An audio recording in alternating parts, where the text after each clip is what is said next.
በስመ አብ ወወልድ ወመንፈስ ቅዱስ አሃዱ አምላክ አሜን። ቤተሰባዊ ሕይወት ችግሮቹና መፍትሄዎቹ። ደራሲ መምህር አንድነት አሸናፊ።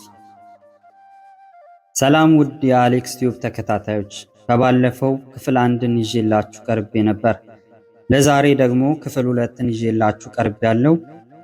ቪዲዮውን አይታችሁ ስትጨርሱ ላይክ፣ ለሌሎች እንዲደርስ ደግሞ ሼር፣ ሐሳብ አስተያየታችሁንም ኮሜንት እንድታደርጉልኝ በልዑል እግዚአብሔር ስም ጠይቃለሁ። ወደ ጽሑፉ።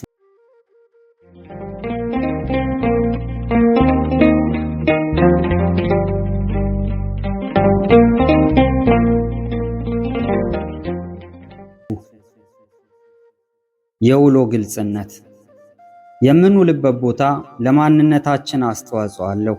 ለዚህም ነው ወላጆቻችን ሲተርቱ ከአህያ ጋር የዋለች ጊደር እያሉ የሚናገሩት።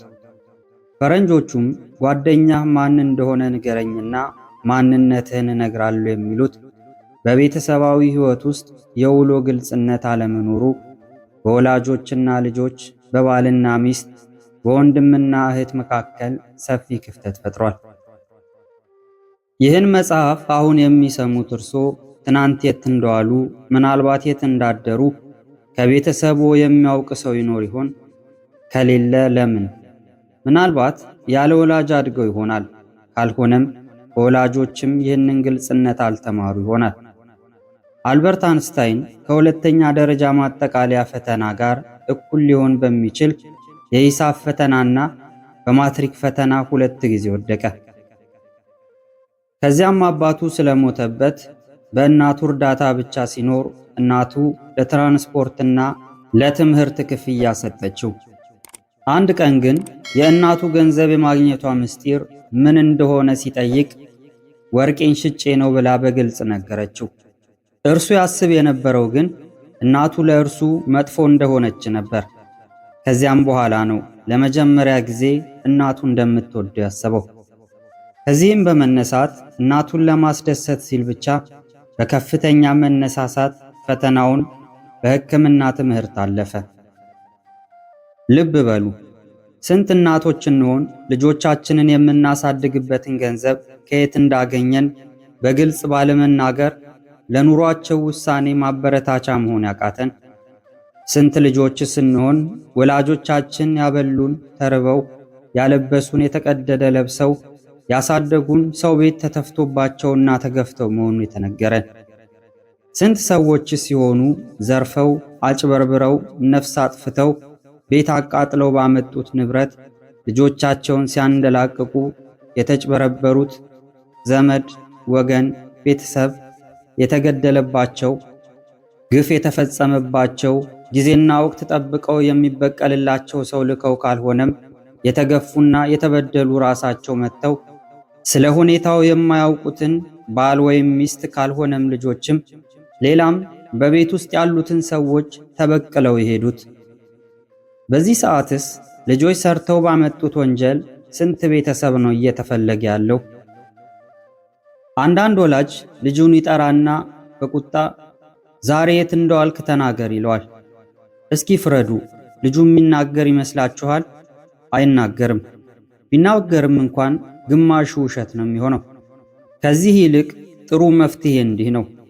አባት ልጁን አቡሽዬ ና ዛሬ የት እንደዋልኩ ምን እንደሰራሁ ነግርሃለሁ ብሎ ቢጀምር ልጁ ይህ የአባቱ ግልጽነት በውስጡ ያለውን ፍቅር ስለሚፈነቅለው ቆይ አባዬ መጀመሪያ እኔ የት እንደዋልኩ ልንገርህና ከዛ አንተ ትነግረኛለህ ነው የሚለው።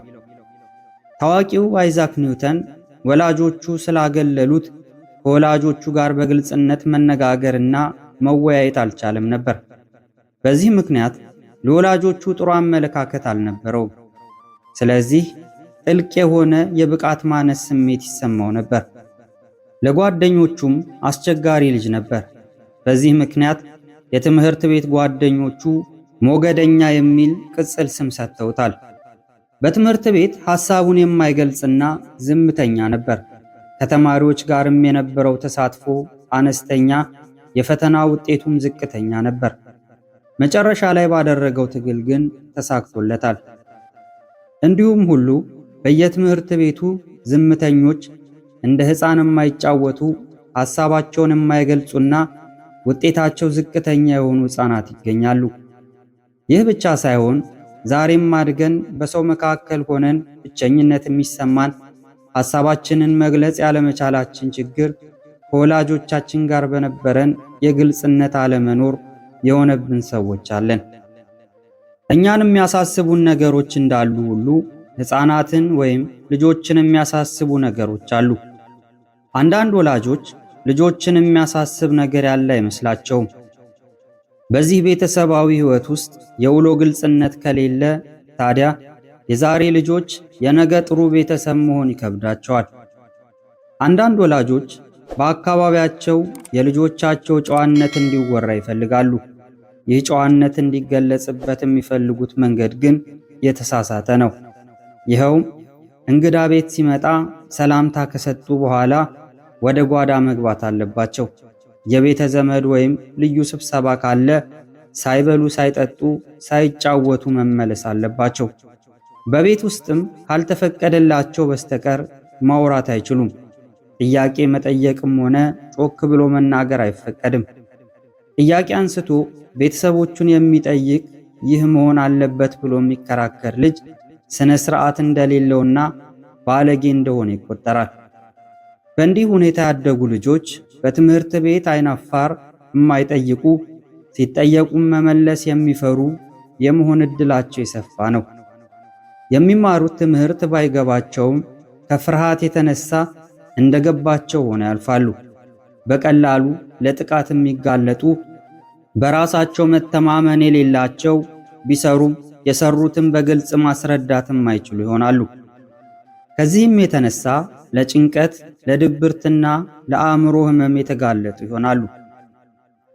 የመጀመሪያ የልጅነት ጊዜ የሚባለው ከ2 እስከ 6 ዓመት ያለው የዕድሜ ክልል ነው።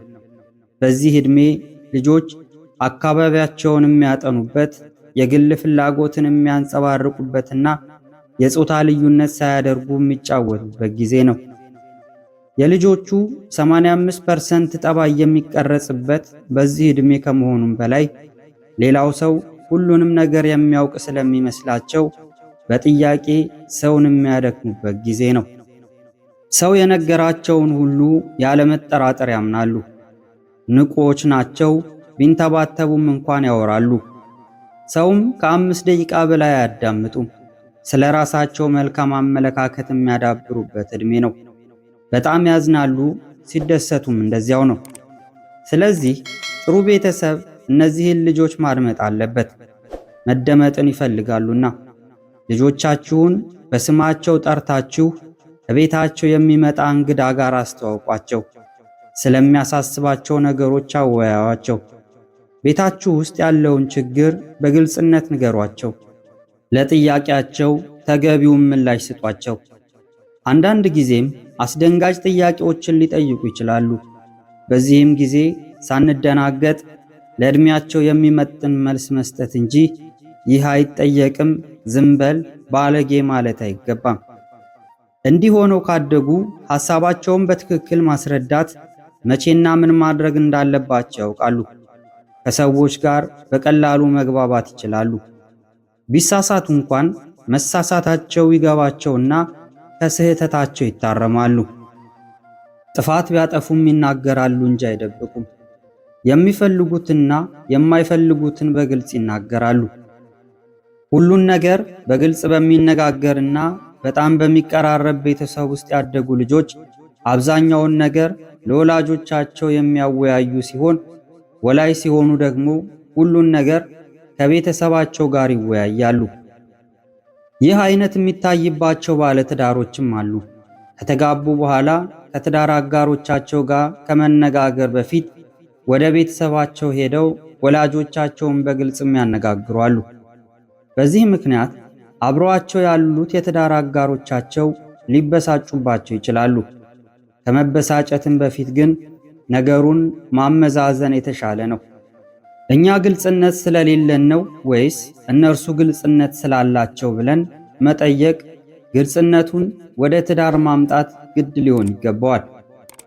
ከትዳር አጋራችን ጋር በግልጽነት የማንነጋገር፣ ግራ ግራ የምንል፣ በዝርዝር ስንጠየቅ አሳጥረን የምንመልስ፣ ከትዳር አጋራችን ይልቅ የሰፈር ሰውና የሥራ ባልደረባን ምስጢረኛ የምናደርግ፣ ትዳራችን ግልጽነት በማጣት አደጋ ላይ መሆኑን ማወቅ አለብን።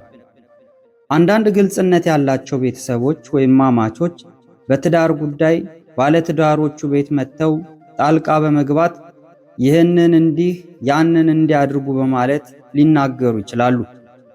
ግልጽነት ያላቸው ባለትዳሮችም መወያየትና መነጋገር ሲችሉ በዝምታ ያለፉትን ሚስቲቱን በባሏ ላይ ንዴቷን በቃላት ባሏን በሚስቱ ላይ ንዴቱን በድብደባ መወጣት መፍትሄ እየመሰላቸው የብዙ ሰዎች ትዳር ተረብሿል።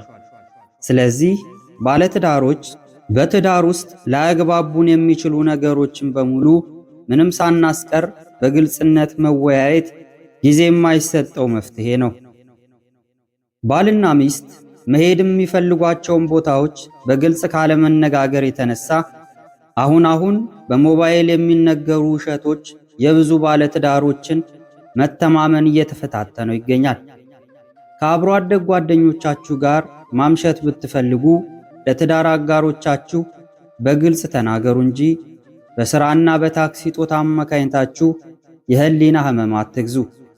አንዳንድ ወላጆች በባለትዳሮች ሕይወት ውስጥ ጣልቃ መግባት የሚፈልጉት አዲስ ባለትዳሮች ስለሆኑ፣ ሌሎች ደግሞ በልጆቻቸው ሕይወት ውስጥ አሁንም ወሳኞች እንደሆኑ በማሰብ ወይም ቦታ እንዳላቸው እንዲታወቅ ፈልገው ሊሆን ይችላል። ሰዎች ግልጽ እንዲሆኑ የምናደርገው መጀመሪያ እኛ ግልጽ በመሆን ነው። ለምሳሌ አንዳንድ ወላጆች ልጆቻቸውን ወይም የትዳር አጋሮቻቸው የሚያደርጉትን የሚውሉበትን እያንዳንዱን እንቅስቃሴ ማወቅና መቆጣጠር ይፈልጋሉ።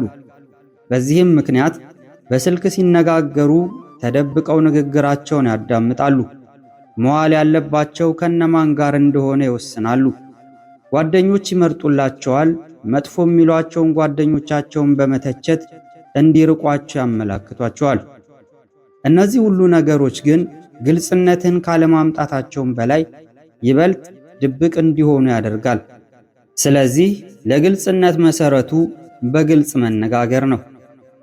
በቤተሰብ ውስጥ ግልጽነትን ለማግኘት ወላጆች ከልጆቻቸው ጋር በሐሳብ መግባባት ቀዳሚው ነገር ነው። ባለትዳሮችም የትዳር አጋሮቻችን ከእኔ ይልቅ ለጓደኛው ወይም ለጓደኛዋ ግልጽ ናት ወይም ግልጽ ነው በማለት አንደምድም። በሐሳብ ከተግባባን ግልጽነቱ መምጣቱ አይቀርም። የትዳር አጋሮቻችን ወይም ልጆቻችን ከእኛ ጋር ማውራት ሲፈልጉ ትኩረት እንስጣቸው። ጊዜ የለኝም አንበል። አብረናቸውም እንዳንሆን እንቅፋት በመሆን ጊዜያችንን የሚወስድብን ነገር እንቀንስና ጊዜውን ለግልጽነት ውይይት እናውለው። ዛሬ በየትምህርት ቤቱ ወላጆች የማያውቋቸው ብዙ ልጆች አሉ። ትምህርት ቤት ብለው ወጥተው ቡና ቤት የሚውሉ፣ ከረምቡላ ቤት ሲጫወቱ የሚውሉ፣ ሽሻ በማጨስ ጊዜያቸውን የሚያሳልፉ፣ በትምህርት ሰዓት በየቲያትር ቤቱ የሚዞሩ፣ የቤት ሥራ ለመስራት ቤተ መጻሕፍት እናመሻለን በማለት በሲጋራና ጫት ጊዜያቸውን የሚገድሉ ወጣቶች ጥቂት አይደሉም። የሚገርመው ግን ይህንን የማያውቅ ቤተሰብ መኖሩ ነው። የእነሱ ደብተር ጠፍቶ የጓደኞቻቸውን ይዘው የሚመጡ፣ ከትምህርት ቤት ተባረው እረፍት ላይ ነን የሚሉ፣ ወላጅ አምጡ ተብለው ወላጅ የለኝም የሚሉ ተማሪዎችን ይዘው ልጄ ተማሪ ነው ተማሪ ናት የሚሉ ወላጆች ዛሬም አሉ። በቤተ ክርስቲያንም አካባቢ የዚህ አይነት ችግር ይታያል።